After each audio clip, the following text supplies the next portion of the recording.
the Urbana University Library will host the traveling exhibition Benjamin Franklin in Search of a Better World from August the 28th through October the 7th. This colorful exhibit looks at the remarkable life and achievements of one of America's most beloved personalities. For further exhibit and program information, please email Ben Franklin at urbana.edu or call 937-484-1041. Hello and welcome to Urbana Leader. I'm Anthony Ehresmann, and we have two great guests with us, Julie McDaniels and Professor Ryan. What's your first name? Mike. Mike Ryan. And we're going to talk about Ben Franklin. So, to get right into it, Julie, you're the librarian at the University of Urbana. You just came to that post. Yes, I did. We're so happy. I am too. As a disclaimer, you're a friend of mine, so. That's right. And we love you to death, and I'm so glad you came on the show. Thank you. Oh, I was you're so brave. happy to be invited. And okay, what is the big event coming to Urbana? We're going to be hosting the National Traveling Benjamin Franklin in Search of a Better World exhibit. It's going to open on August 28th and close on October 6th. It's only going to 40 places throughout the United States, so Urbana University is very excited to have been selected as one of the places that can host the exhibit. I bet. The last one we had was the Smithsonian. Let me try that again. And I was giving a speech today too, so you couldn't tell. The Smithsonian, and we had their exhibit come, and it was a huge hit. Very successful. So I expect the same out of Ben Franklin. We're hoping. How did it come about that Ben Franklin exhibit got to come to Urbana, Ohio? I mean, who did we have to beat up to do this, to be one of those 40 people?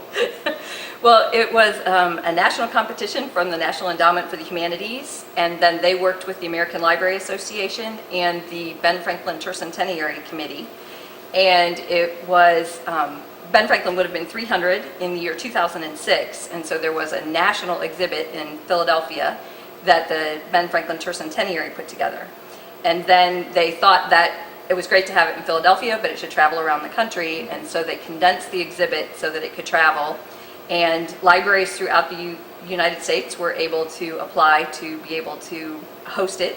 And a group of people at Urbana saw the opportunity and went ahead and put together the application, and we were selected. Great. And there's kind of an interesting Urbana University Ben Franklin connection. Really? I had no idea.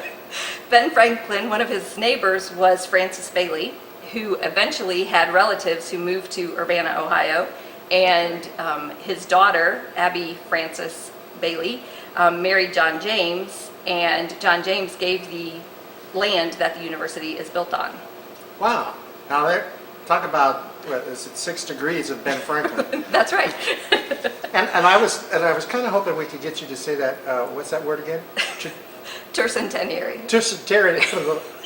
300 years. 300 years. It's easier that way. 300 years. Yeah.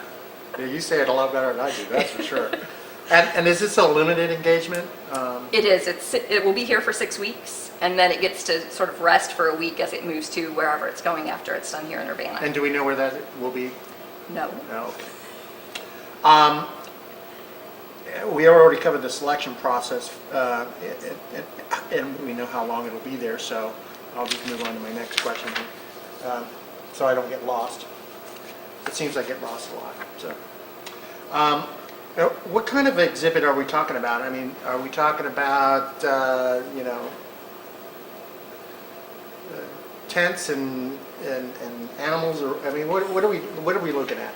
The exhibit will be in our student center on the Urbana University campus, and the actual exhibit that we get from the Tercentenary is 6 panels, and it looks at 6 different aspects of Franklin's life. And so the exhibit itself is reading information about Franklin, as well as reproductions of pictures and different documents and just sort of things that would have been related to Franklin. Then locally, we're trying to add some things, like we're hoping to have a Franklin stove. We might be able to have a glass harmonica, which Franklin invented. And just for disclosure, I sit on the Ben Franklin committee. Yes, you do. I do. Thank you very much. With quite a few other very dedicated and very great people. It is. It's been a great committee. The committee has been working very, very hard, and you're a great leader of that committee, by the way. Thank you. You've done a great job with it. And I understand at one point in time, we used to actually have one of those harmonicas. And I was watching a science show, and there's actually a company that's actually starting to make those again. That's right. Which I thought was really interesting, and what an interesting sound it makes. It's actually quite soothing. There actually are a few people, our contemporaries, who continue to play and develop the instrument. Franklin was quite proud of this. The idea is based, of course, on playing the crystal glasses Right. and changing the pitch with amounts of water, except he made it mechanical so that you've got the crystal bowls all in line, Right. and each has a Right. different tone. And each one is a different size, so you Exactly. didn't have to change. It kept the same water level, and basically they spin in water so that they're always wet. Now, from what I understand, he used to play a couple hours a day. He used to practice. I have couple heard hours. that this was almost an obsession with him, that he really enjoyed this and would play, he would travel with an harmonica and play at the drop of any hat, any sort of invitation. You know, he comes off as the kind of guy who would do that. You, He's you a very can see interesting it. guy. They're very He's the interesting. kind of guy that would be great to have in any parlor gathering anywhere. Absolutely, the He must-have liked- guest. He liked music a lot. People may not realize that.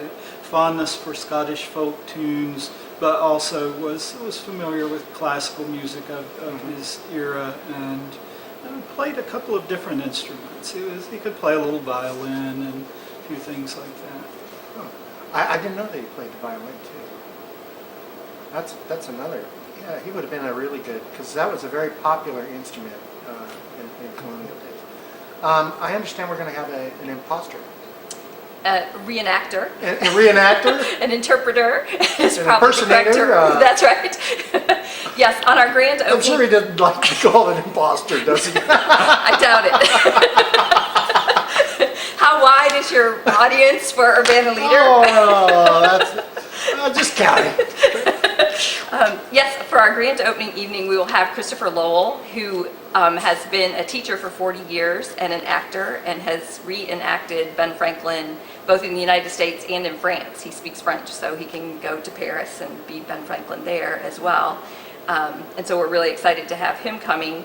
And then for the Barn Quilt Tour, which is September 19th and 20th, we will have Dick Fowler, who happens to live in Pataskala, Ohio, here to mingle with the crowd who visits the quilt show. And he also does an impersonation or a reenactment Very of Ben cool. Franklin. Yeah, Very cool. exciting. And I apologize to both referring to them as imposters. It is interesting that our reenactor probably is better at speaking French than Franklin himself. He struggled a little bit and was sometimes shy at large gatherings, and that was taken actually as a positive on his part, that he wasn't overly boisterous or domineering in conversation in French, Right. but he was actually insecure about his spoken French. I can't, and that's hard to imagine that Ben Franklin would be insecure about anything. I mean, the more you read about him and then you see his accomplishments, you just go, he was fearless and smart, brilliant, really. And I'm not. I shouldn't be surprised because, it's the French, but he's plastered all over France.